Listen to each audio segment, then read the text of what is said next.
Hello to the everyday beautiful and powerful. Sorry, Kirstin. I was like, I have a script to open and I threw myself off, but that's okay because this is the real deal. So, hello, my beautiful listeners. Welcome to another Powerful Startup Stories podcast where the everyday women of the world are held, heard, and served in life and business. We bring you relatable stories to keep you sane, to keep you grounded, and to make sure that you keep growing as you expand yourself and deliver your purpose to the world.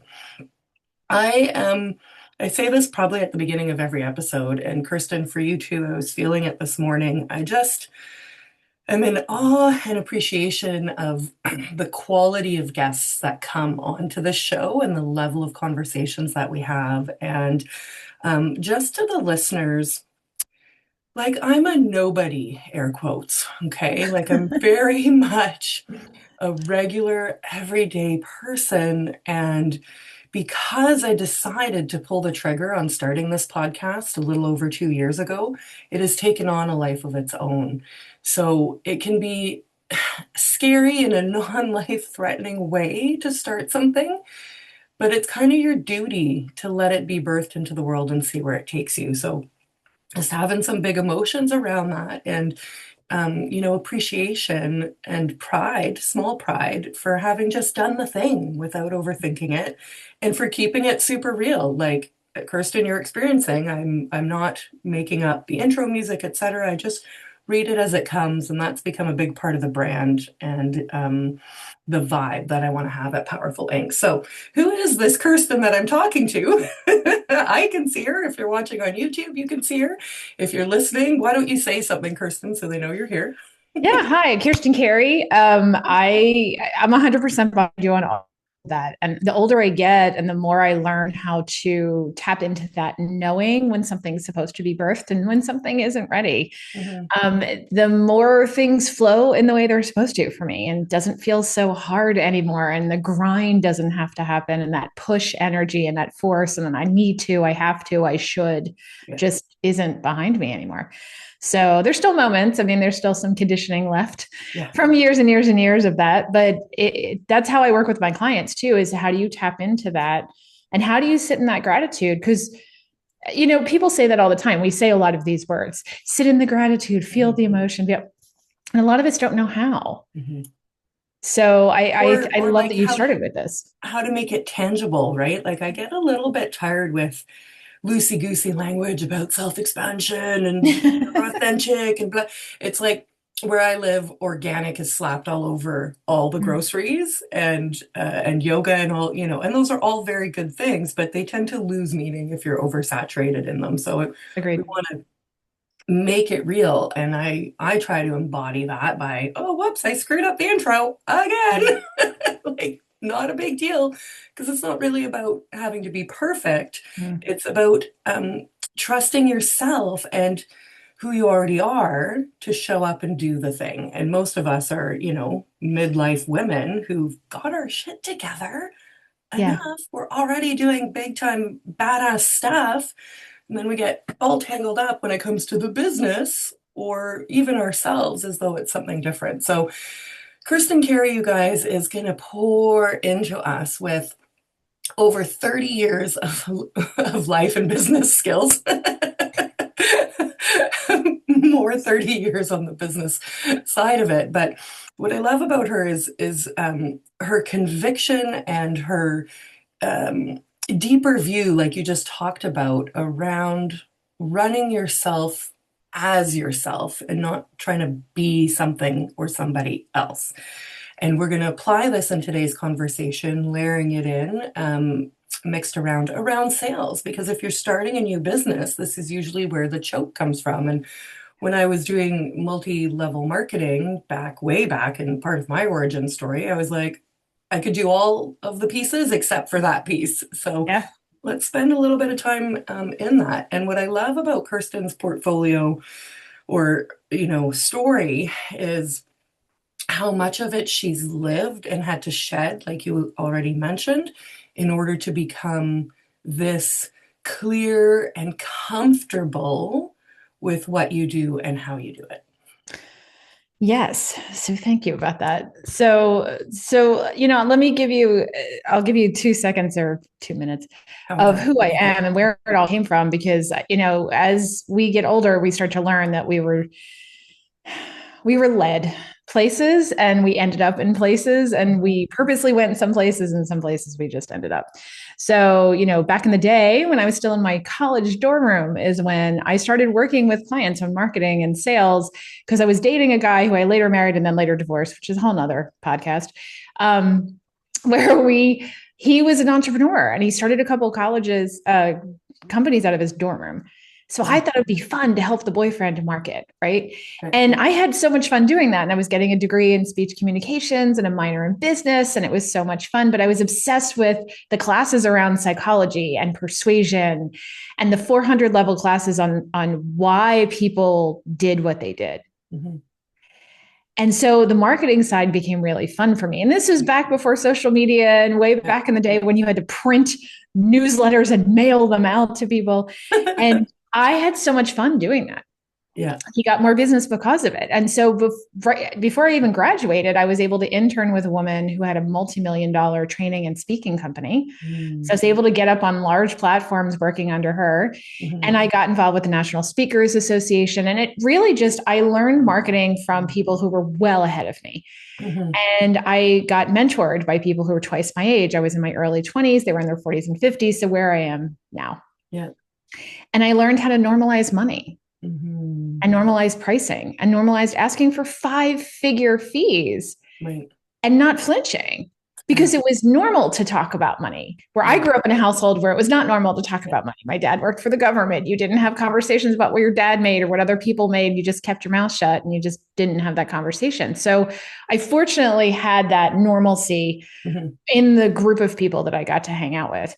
And so I had 5-figure contracts that were revolving and rolling from places like Verizon and UPS and Aramark and some of these bigger companies, but I also had Mhm. small companies. Mhm. So I got to appreciate that as well.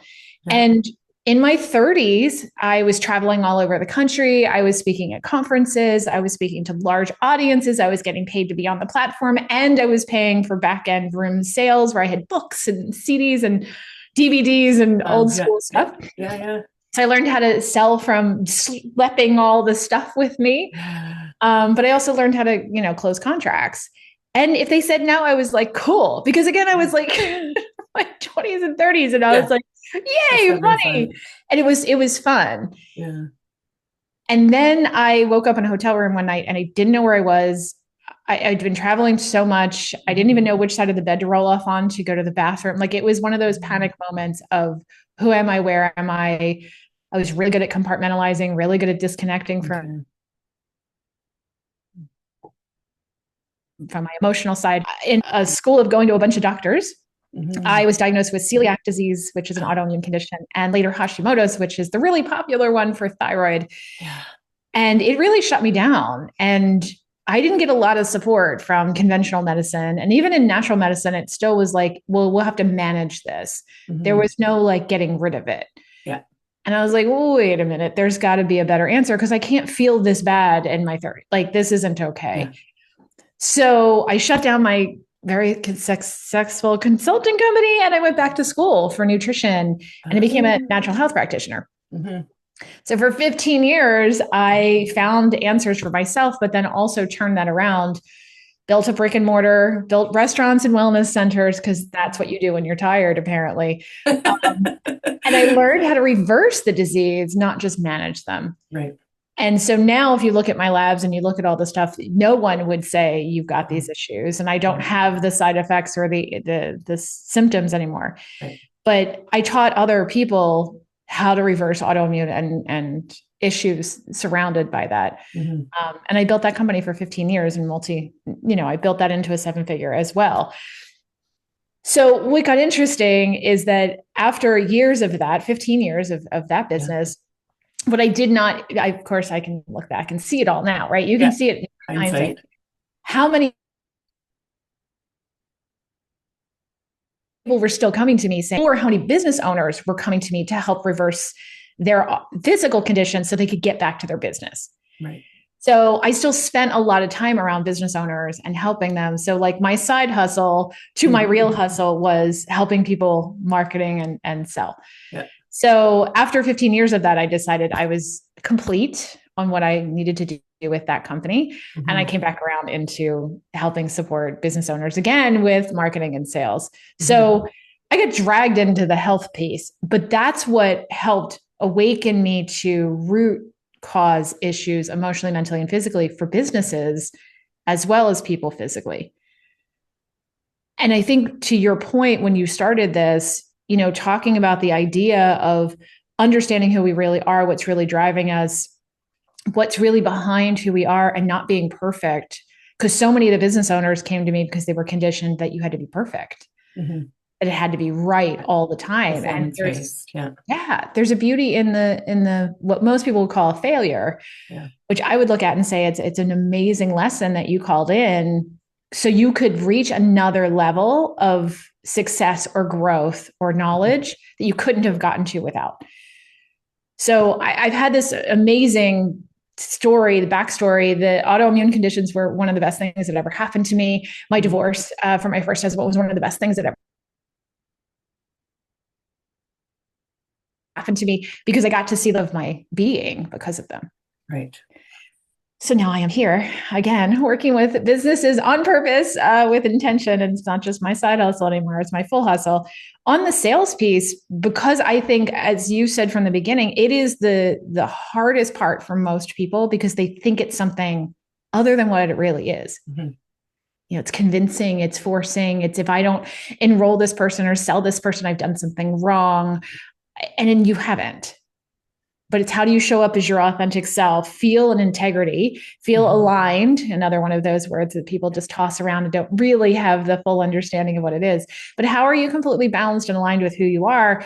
And you also attract the ideal people and make it an easy process for them to say yes, and a great process for you to take the credit card, take the enrollment, and Mhm. take the person that you're going to help get to the next level of where they need to be.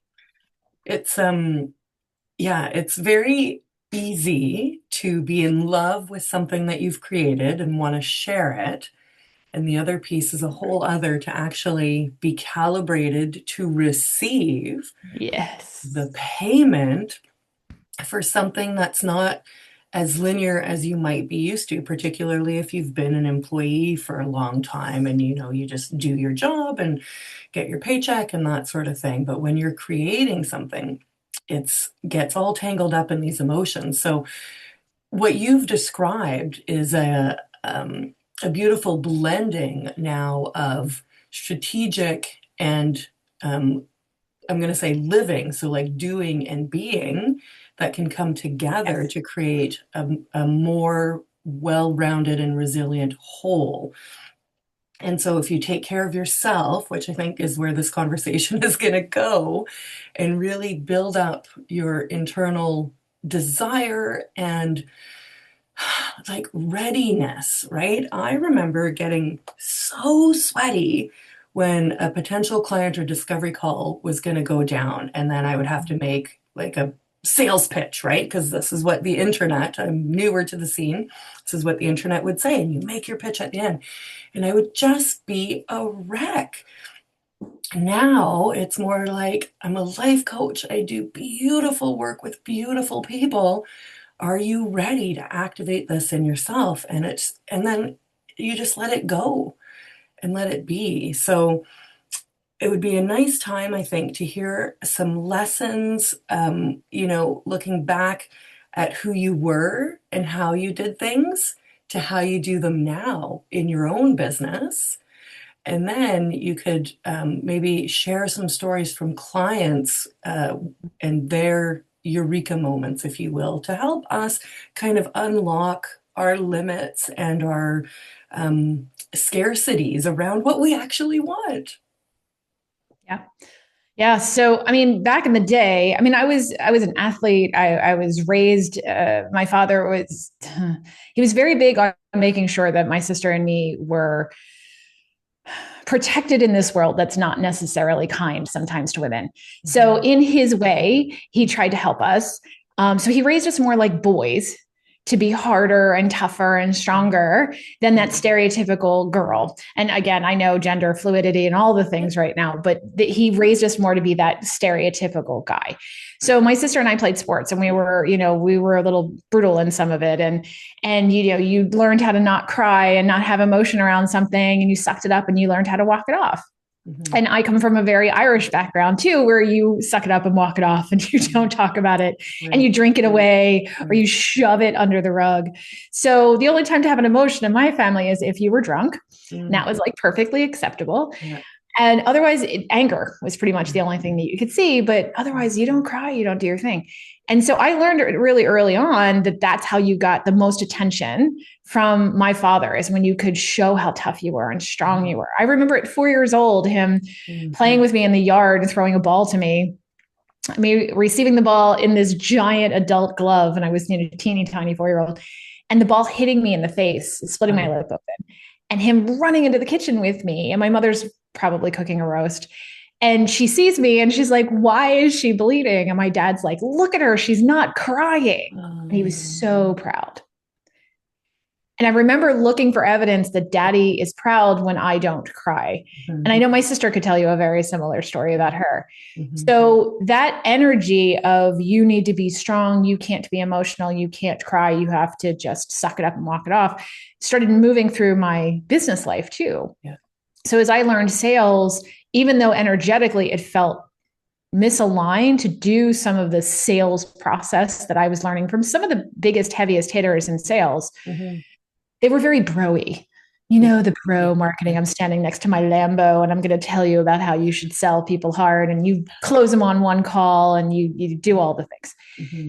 And it never felt aligned. It worked, but Right. it didn't feel good. Right. So what ends up happening for a lot of people is when they're misaligned with something, even if it looks externally like it's working, it's Mm-hmm. impacting you internally. Mm-hmm. And so I got to see a lot of people with autoimmune conditions and people who were, I mean, autoimmune is literally your body attacking self. Yeah. When you are misaligned and not showing up as your true authentic self, the body doesn't recognize you and it literally starts taking you out from the inside. Mm-hmm. So that was a Screaming for lot. attention, right? Oh, Screaming for, come absolutely. back. Like, what are you doing? Why are you Yes. doing this? What's wrong? You're not listening to me.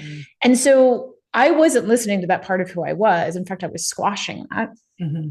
So it took me until I was diagnosed and then even past that to start really honing that, who am I really? And even though this guy who's making billions of dollars or however much money he was really making Yeah. is telling me this is the way I should do it, and even though it feels wrong, I should keep pushing through, I had to start learning to go against that original conditioning. Mm-hmm. And so many of us don't realize how much of what we're doing is something that we reinforced from the time we were a kid to stay safe, because that's how our parents taught us to show up in the world.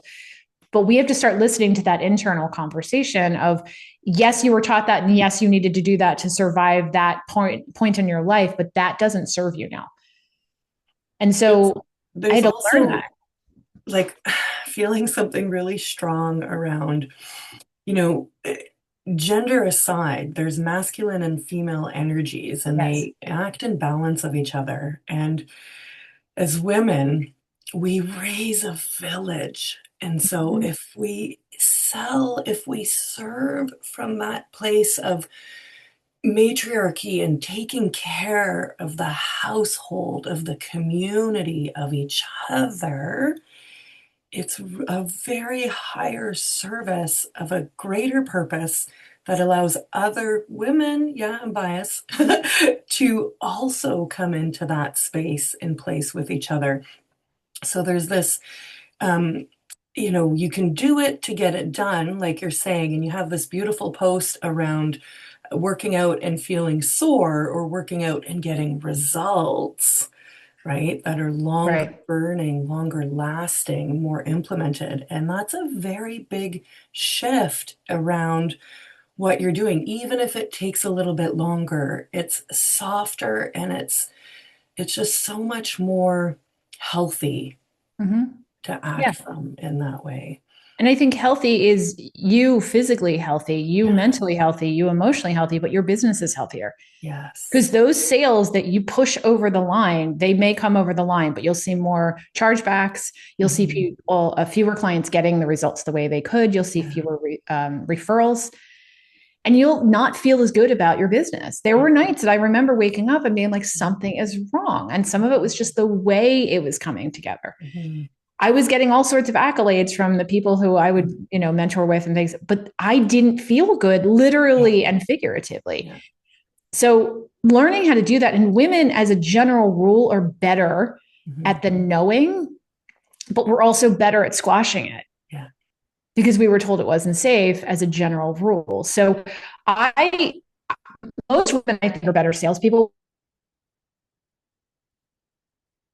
when they can step into people differently. Hmm. We tend to be more empathetic. Now that works in our favor and works against us Hmm. because the empathy that we feel a lot of times we take on as our own. It's not ours to have, and it is not our job to take it. In fact, it doesn't work for the other person if we try and take their stuff from them because Yeah. they need to feel that Yeah. in order to make a decision to do something that's going to be different than they've always done. So part of our job as salespeople is to help someone from where they are now to where they say they want to go. We are the bridge, and Hmm. part of the bridge feels hard for them Hmm. because it's something different Yeah. than what they've done. Yeah. So the beauty of the empathy is that you can see where they're stuck and Hmm. you can ask the questions with all the love and support. But if we then try and take that off of them in the sales Yeah. conversation, especially, they won't feel enough of the discomfort Yeah. to make the choice to do the thing that's different because it feels hard and it feels scary. And So then to there's this follow balance. through, right? Yeah. So I'm hearing this. The bridge can either be grabbing them and heaving them over to get the close and get Yep. that metric on the paper to get the bravo, Mm-hmm. or from a very loving place, this is the path. Walk with me and put your arm out and like, come. I know this is hard, but if you want this result, you got to do the work. Got to, and lure them, encourage them to see what they're looking for and that this is a great solution to their problem. But it's kind and it's appreciative. And yeah, that's very important because if you drag somebody across the finishing line, they haven't earned their place. You really do. The amount of coaching programs and things I've had to pull the trigger on. It's like bungee jumping. You have to do the thing to get the result. And you don't want to take that from somebody because it will throw off the entire experience together. No, there's a fine line between enabling and supporting. Yeah, And a lot of coaches don't understand the difference, and so they don't like to see someone in pain. And I don't enjoy seeing someone in of pain, but I course. also celebrate it because I know that's a turning point. That's an Yes. opportunity for them. Yes. So when I get someone to a point where I ask them the question that finally gets them into their body and into the real driving force underneath why they want what they want, and Yeah. you see the moment where they shift and they break in a moment, and not break in No. a terrible way. It break open Yeah, they in this crack, beautiful right? moment. Yeah. Yeah. Yeah. You can then hold the space for them to Yeah. be in that moment and feel safe enough to actually be in that moment. That is a beautiful salesperson. And women typically are better at that when they realize how amazing that can be for the other person. Hmm. And so that's what I train a lot of my clients to do, or I help them find that within themselves is how do you get them over the line Hmm. by supporting them, not enabling that or Yeah. forcing. Because you Yeah. also don't want to force that push energy. It's just Mhm. not the Mhm. thing.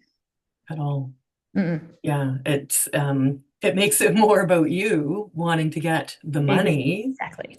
and then that cycles back to how you receive and how Mm-hmm. comfortable you are with taking it. Because it is a great responsibility if you're going to offer like a five-figure program. It's a great responsibility to deliver on, and you want to feel very neutral and confident about following it through and serving that, right? Again, old self in me would get, I mean, and I was charging $1,000 for like online business manager retainer, right? So Yeah. low. And I would sweat thinking I had to earn every penny plus by performing for this person. Now you can just kick back and be like, this is the coaching program we're going to go into together. Here's what we're going to do. And I feel completely different, like an elastic that's lost elasticity, and just able to hold that and play with it rather than be so concerned and upset all over the place inside to work through these things. So I'm not one for, I like to say the KFC secret sauce recipe, but I think, Kirstin, if there is a true sales secret, you've just so eloquently described it. And it's being willing to be, how you said it there, uncomfortable or just steady in the client's discomfort of Mhm. making that decision and knowing how they feel, because you probably felt that way about something too. And it may have been completely unrelated to business, booking a trip, buying yourself what you would consider a luxury item, maybe buying a house, maybe even an item at the grocery store, something really mundane that only you want to eat and no one else in the house wants to eat. And so you feel bad buying it, but it would bring you joy. And so you know where the client's feeling, even though they want the thing. And Yeah. you want to encourage them. And that is a holistic sales close where they're really then going to have a growing desire to show up to get their own result with you supporting them. Yeah. And if you, what you were saying a minute ago is this idea that you were attached to the outcome of the sale. When you go into a sales call, you have to look at, what am I attached to here? Am I attached to their yes or no? Mhm. Or am I attached to the idea that I need to fully understand where they are, or understand enough Yeah. to help them get clarity? Is it a yes or no? It's a very different energy when you walk into it. And I will tell people that, look, my job today is to help you find clarity around a yes or no. I have no attachment to which one it is, Mhm. because it's going to serve us both best when we find the best answer for you. If we see it's a yes, then we can have a conversation about what that would look like and how to get you there. But if it's a no, we're going to celebrate that no. Mhm. And you can see them like visibly exhale some of the times when Yeah. I say that, Yeah. because I'm like, because honestly it doesn't matter, and I've been in those moments, and I hear what I'm saying, especially to small business owners or business owners that feel that up and down fluctuation that's not consistent on their income. i've Mhm. i've been in the moments where I knew what my bank account said that day, and I knew Yeah. that I had to pay bills that weren't enough to be in there, and I had 28 employees at one point, Wow. right? I know what it's like to have to make payroll and have to pay for things that you can't not pay. You can't skip certain things, right? Yeah. So I get that vibration where you're like, holy crap, I have to pay. But I also understand that whenever I've taken, because I've done it, we're human, right? We're Mhm. flawed people. I have done it where I have pushed somebody over, not because I'm mean and awful, Mhm. but the wrong vibration was coming through. And Mhm. typically, every time that that's happened, that client ended up not being the one. Yeah. Right? It was not a great relationship. It was the one that cringe when you see them on your calendar. It's that Yeah. bad energy connection. Waiting for it to be over. Yeah, you're like, please, can this contract end? But it's the learning lesson I needed. It was Yeah. that this is you, this is all you, Kirsten. You pulled this person in when it wasn't the right energy. Yeah. Or you have somebody who's so desperate and they need the help and you want to help them so bad, but they're not in a place where they are going to be able to get the That's right. results because they're not capable of it yet. That's right. And I've still then pulled them because I want to see Mhm. the healing, right? I want to Mhm. see them get better. I know what it feels like on the other side. Yeah. And that's not my job either, to carry them over the line. That's right. That's But the I've made those enabling errors. showing up, right? Exactly. Yeah. So when the ego shows up, and it shows up in all the ways. Yeah. So when we hear people say another term that we hear all the time, be in service, Mhm. where that goes wrong is that you have to still hold a line. And part of being in service is saying no to the wrong people That's too, right. because you're not serving them by dragging them. No. And also being in service is not giving them answers. So people will show up sometimes on sales calls as a consultant.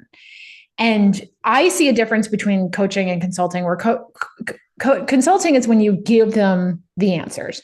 Mm-hmm. Coaching is where you ask the right questions to position them to hear themselves giving the answer. Yeah. Right. It's a very, very fine line, but it's a huge difference. And in the sales call, I think you need to show up as the curious coach Mm-hmm. and not the consultant that has all the answers. Yeah. And sometimes we show up that way because we want to prove how smart we are. Yeah. Sometimes we want to do it because we want them to get there faster because we know the answer already and they just haven't gotten there yet. So we're like, come on, I have other things to do today. Let's just get there. But sometimes we also do it because we want to see them out of pain. Yeah.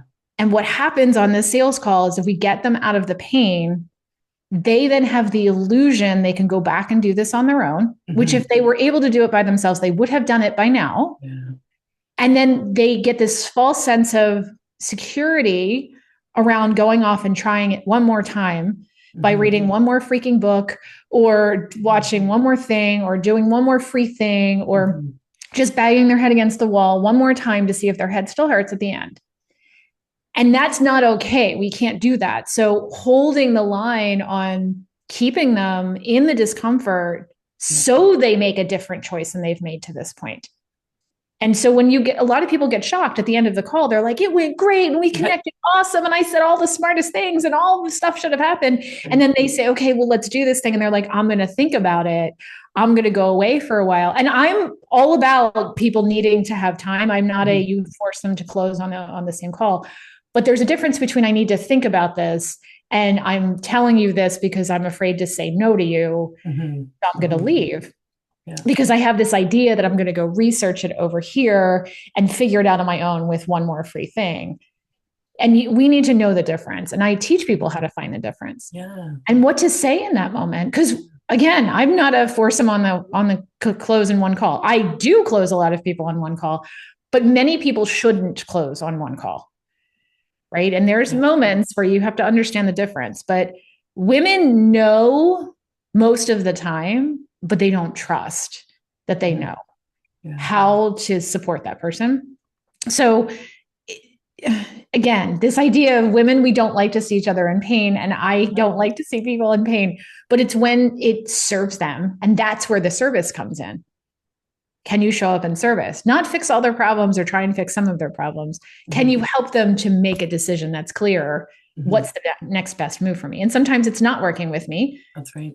And sometimes it is, but how do you help them get there? And that's a lot of what I speak with my clients about and what they learn. And also, like in that, a sense of, do I want to work with this person while you're having that conversation? God, hallelujah. Right?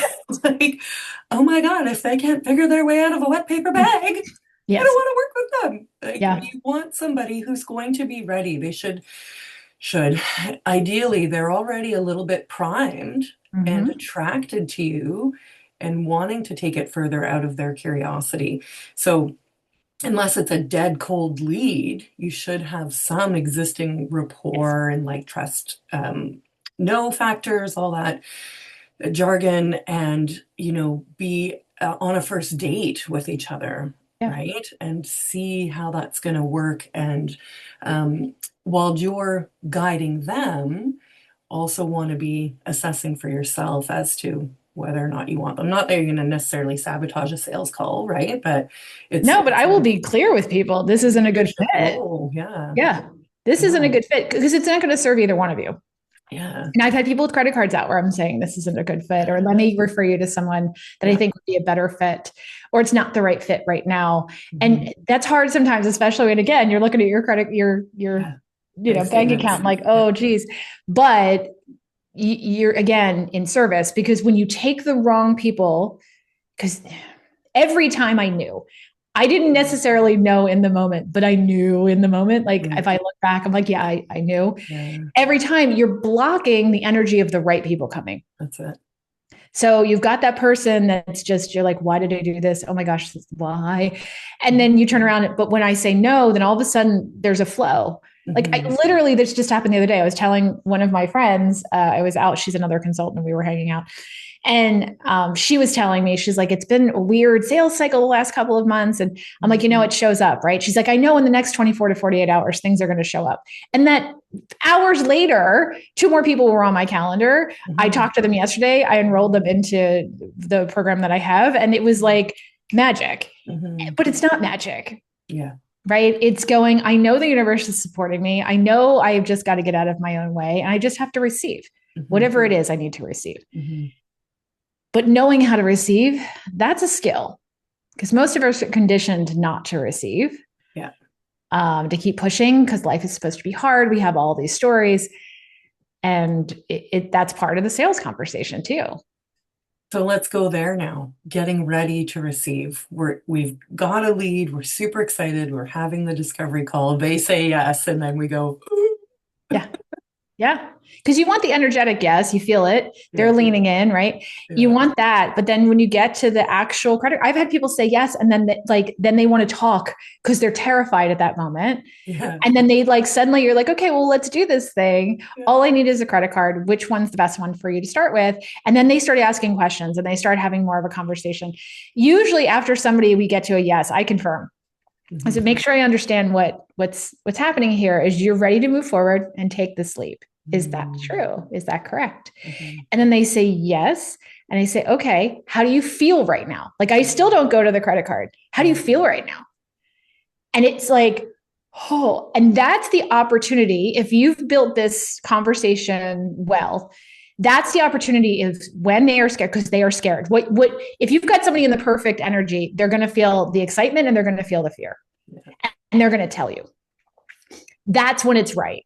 And I say to them, I celebrate that with them. hmm, That's exactly how you're supposed to feel right now because you're doing something different than you've done before. So, of course, energetically, you're going to feel some trepidation, but you're also excited because you can see the other side, right? And they're like, yes, yes. They're like, okay, so we're still in this moment. We're confirming everything they're feeling is normal. We're confirming that they're safe. We're confirming this is the right decision, all of the things. yeah, Because what most people truly want, and if people learn nothing else than this, that they're going to get this out of this powerful moment. If they learn nothing else, then the core thing that we all want as human beings is to feel seen, heard, and understood. hmm, If your goal through the conversation is to help them feel seen, heard, and understood, you've done 90% of the work. yeah, So in that moment, I confirm I see you, I hear you, I understand. Do you also see and feel and understand is really what's happening in the background. So when I ask them how they feel, they have to stop. hmm, hmm, And then they have to think about it for a second and then they answer. When they answer, you know the trust has been built. It is there. I said, oh, and then I say, okay, is there anything else right in this moment that you need answers for, or anything else I can support you with as we get started?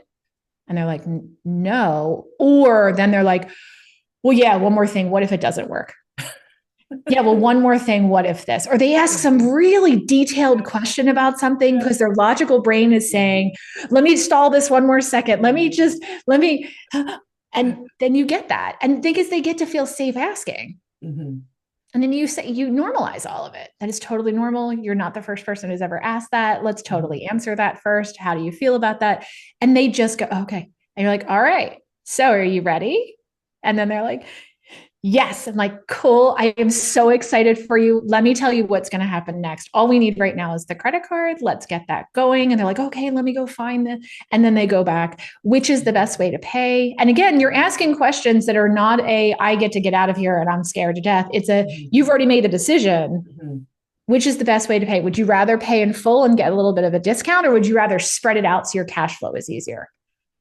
This is how you function with people. If you have children, you absolutely know that this works better. You don't ask a kid what he wants for dinner. You hmm, say, do you want pizza or do you want hot dogs? yeah, You give them a choice so they feel empowered, but you're yes, still controlling what's happening in the conversation. the environment And around they it. feel safe and you're controlling what's happening. Same thing with an adult, especially an adult who's just made a decision for something that they're worried about. There's Mhm. not worried, but like there is a moment where this is Oh, yeah. different and we're wired to not do things that are different. So that's the best part of that. Would you rather do this or this? Because we've already decided you're going forward. So as you go forward, do you want this one or this one? Do you want this one or this one? And then they just keep going along with you.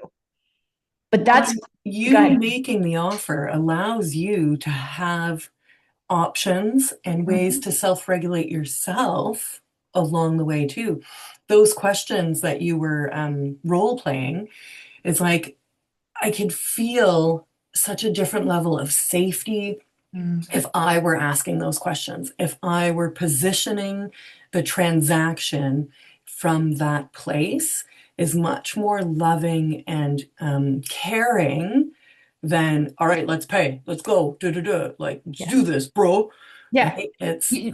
Oh, We've the got very you. energy. I'm so excited for you. Let's finish this together, like, and yourself will be feeling excited, nervous, potentially if it's new, but you hold space for yourself as you're holding space for them. Like, it's a mirrored effect Yes.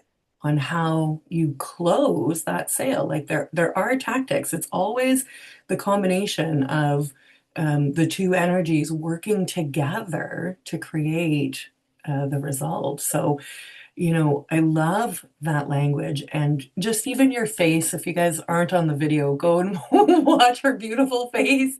It's soft and it's caring and it's excited. But Kirstin also has the confidence to know she'll help bring that result to the person. And this is the other piece of sales. There's how you can do it, but then it's really trusting yourself to know that you'll deliver. And that's Mhm. your something different as the business owner. That's your stepping into the unknown if you're in your first 10, 100 clients, right? And practicing that if you want the thing, you're going to have that credit card moment too Yeah. and follow through on it. And if you don't have a coach, then you're going to have to coach and hold yourself through that space and be reminded that it's safe and that you do want to do this and that what you can create with somebody else is really beautiful. So maybe it would be a nice time to hear about the other side of the sales transaction and the beauty that gets to happen once we're in it together. Yeah. I mean, it's, if you, I'm a big believer that if you don't have someone that you are working with, paid or otherwise, Mhm. I have a lot of friends who are coaches and consultants, though I typically do better when I'm paying somebody because then there's that exchange of feeling bad for asking for help, all the stuff. Yeah. I'm probably still have to work on that. So there's a there's another thing I'm going to work on later. But there's still someone that you feel that you were working alongside with Yeah. who has information to help you get out of your own way. Mhm. And if you haven't been through that, if you're trying to be a coach and you're asking people to pay you money and you haven't worked with a coach, there is a disconnect Mhm. there because you haven't been through a similar experience and you also aren't open in many ways to getting outside support to help reflect back something that you couldn't possibly see in yourself because we have defense mechanisms for a reason. Mhm. We build up these defense mechanisms to not be able to see certain things because we think at a subconscious level we're protecting ourselves. We need experts around us, mentors, people to give us that feedback. So if you haven't or don't currently have a mentor or a coach or someone that you're working with to do that, I think that there's an opportunity for your business and for yourself that you are not accepting and receiving as an Mhm. opportunity to grow, which is Mhm. why I always have mentors around me. And again, at the beginning of my career, I was so great. I'm still so grateful every Yeah. day for the mentors that I Yeah. had at 18, 20, 25, 30 years old who I just got to learn from. So I was part of this big organization and I got to Mhm. see what was normal. I was the youngest person ever on their national board. I was the Wow. youngest person to do so many of the things Yeah. because I had so many brilliant people in front of me. And I just kept saying, well, I don't know what I don't know. So hopefully they know something I don't and they can reflect it back. Mhm. So we need that experience, I think, with other coaches for ourselves to continue growing, whether it's a coach who's helping us with our physical health, a coach who's helping us with our mental and emotional health, a coach who's helping us with our business, or all of the above, which is how I tend to work with people now because I have so much of a background of the healing from all aspects. Yeah. But how do you get that feedback and that mirror? Because sometimes when you look in the mirror, you don't always get the same reflection that somebody else is getting to help you. Mhm. Mhm. Yeah. Yeah, we bring our biases, our self-limiting beliefs, and if you believe in coaching and what you want to offer, then believe it enough to give it to yourself too. Yeah. Yeah. And I had a woman come to me. So every now and then I'll step onto the teams of the people that I work with. And there's Mhm. another woman that I work with who sells a very high-end coaching program for women. And there was a woman who got on a call and she specifically wanted to work with a particular religious sector of women Mhm. to support them very specifically. It was her niche. It was brilliant. Mhm. And I said to her, the program that you're looking for is the program that she would have been appropriate for was like a $20,000 program. And Mhm. she said, well, that's way too expensive. And I said, okay, fine. I'm not attached to her. So we continued to talk about it. And then she talked about her niche again. And she said, I don't even know if I want to work with this niche, who she fit. Like she was the exact target that she herself was looking for. Yeah. She said, because those women are super cheap and they would never spend on their businesses and their healing. And I said, okay. I said, can I give you a reflection? Are you open to that? Yeah. And she said, yes. And I said, it sounds like you just said the same thing that you're worried about this audience saying. Do you want Mhm. to talk about that? Maybe it's not the right audience for you, or maybe this isn't the right program to get you there. And she was like, what? Oh, I, oh. And she realized she was showing up in the exact energy of what she was also rejecting from the group that she said she wanted to help the most. So we talked through that and she enrolled in the program. Yeah. And I'm like, look, I'm not attached to either. Maybe it's not the right audience for you. Maybe this isn't the right thing for you, but I want to understand better. Can you help me? Yeah. And then she worked through that, but she verbalized it for the first time. Mhm. Right. And so it's an interesting conversation when somebody is resistant to something or they're complaining about someone else. And you're Yes. like, and where's that vibration coming through Yeah. you? Because they And again, recognize in that person exactly. something in themselves, but don't want to associate it to itself. And yeah, there was another train of thought, but now it's carried on. There's so many good threads in this There are conversation. so many good threads in this conversation. So, and I've loved this conversation so much. What maybe has been a favorite breakthrough, if you will, that you've seen once you've worked with somebody and how it changed their authentic sales approach and their real feeling like it's natural for them. My favorite is when they throw out the sales script. Hmm. That's my very favorite thing when Hmm. somebody does that. I have a client who I knew there was some more to her story, and it wasn't coming through when we first met. But she was very well accomplished. She was one of the most winningest swimmers Uh, in her college. She held all sorts of titles. She's done all these amazing things. She's always been like the top person in all of the things she's ever tried to do in any job she's ever had. But we were meeting and we were talking about just stuff. And I always get them around to something somehow, somewhere. It just comes through. mhm. And she started talking about being a kid and how her dad wanted to teach her how to be responsible. So he bought her this rabbit. And she was 5 when he bought her the rabbit, 5 years old. Mhm. And she was supposed to feed the rabbit every night. That was her responsible learning curve. And she forgot one night. And the Uh, next morning, when she woke up, the rabbit was dead because her father killed it to teach her a lesson. I know. So I was like, what the actual? So, she locked into that yes. Yeah. of the if I mess up Yeah. one freaking little thing Yeah. at 5, but if I mess up Yeah. one thing, Yeah. everything's going to fall apart and it's Yeah. all going to go to hell in a handbasket. Yeah. So she looked for evidence, as we all do, that that was true. And then she continued to find things that Mhm. supported that idea. So Mhm. she's a visionary. She's a connector. She's somebody who can see things through other people in ways that most of us can't. But she was too afraid to fully lean on that version of herself because the idea that she might mess up one little detail got her stuck in her sales process. Mhm. So I even worked with her team to Mhm. help them take things off her plate and teach Mhm. her and manage her when she fell into that Yeah. conditioned belief. So Yeah. we have code words. Even her team will say a certain code word when she's falling into that so she knows to let go of things. And it changed everything from that point because now she's more in her flow, what Yeah. makes her unique. She knows how to tap into that and not worry about the detail, not worry about what order she asks the questions, but to stay in the flow of this question makes the most sense to ask next. And Mhm. as a podcast host, I'm sure you feel it. You could sit there with a script, and I'm sure you probably have a few questions even written down in case. However, you flow with the way it's happening because the smarter question is the one that's really hooking you in the moment, Yeah. not the one that you wrote yesterday or a week ago or even this morning because Mhm. you weren't in the flow of the conversation. So you probably trust that flow after 2 years of doing this differently than maybe your first 5. Yeah. Yeah.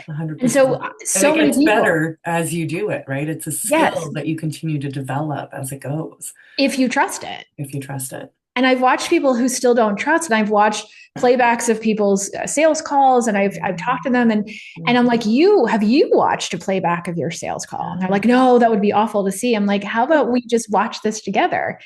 And you tell me where there was an opportunity, or you tell me where you saw a question that you wanted to ask and didn't. Yeah. And it's amazing how they can see it from a different angle. I used to do this with very high level executives. One of the things I used to get hired for was to work with high level leaders in companies to help them communicate and persuade from the platform or sell from the platform.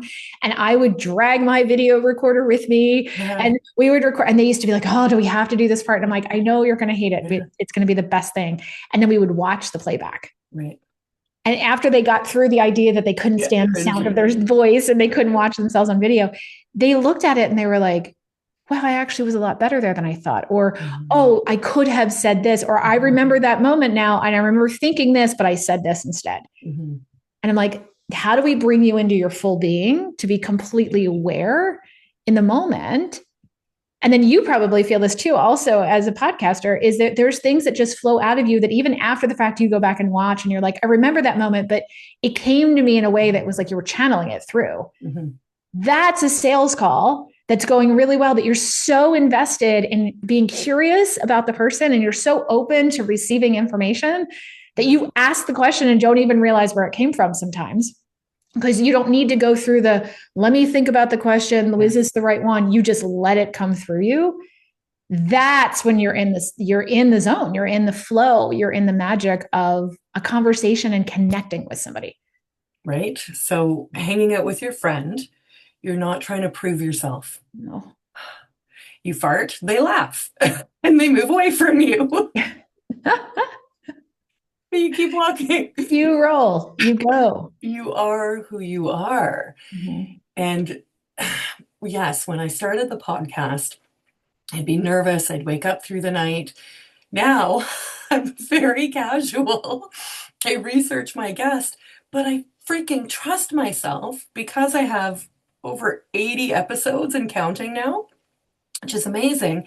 But also I've cultivated and, spent more time in those skills to just practice them ad nauseum almost, where I'm becoming a very wonderful conversationalist and pulling people's stories out. And I'm loving it. And it's easy. And I'm leaning into that and not trying to prove anything as a result, not really trying to get anything rather than the joy and, the message that will come out of that. And that is the point that I wanted to speak to before this last incredible transformation story of the swimmer is leadership, is really cultivating your leadership, which is when you get out of your own way, you know your weaknesses, you stop freaking trying to do it all yourself. And again, women, we run the house, we run the kids, we this, the relationship, want to look good, whatever. Oh my God, just put it down and really be soft and loving and trust yourself. I don't know why it's such a hard thing, because when we were babies, we practiced walking and we didn't have any attachment other than the motivation to do it. And so it's already in us, guys. It's already in us. And when you can tap into that, which really I think comes from sitting still for a hot minute. Kirstin and I have been putting our hands on our torsos a lot in this conversation and really feeling in and self-soothing that you can do this, that you are good for this, and that you can play in it. That is where more comes from. Like that was an incredible story of that swimmer and what her dad did. And how many things like that are we carrying with us? 5 to 43, that's 37 years. Every day, every breath running in the background, which is another piece of the slowing down and the softening so that you can start to see that and that you do let people point out your blind spots so you can rise into your true leadership. whatever that may be, a seven-figure business or, a very robust and happy home full of Yeah. happy children and people, right? Because that is the sunshine through you that's going to come out at the end.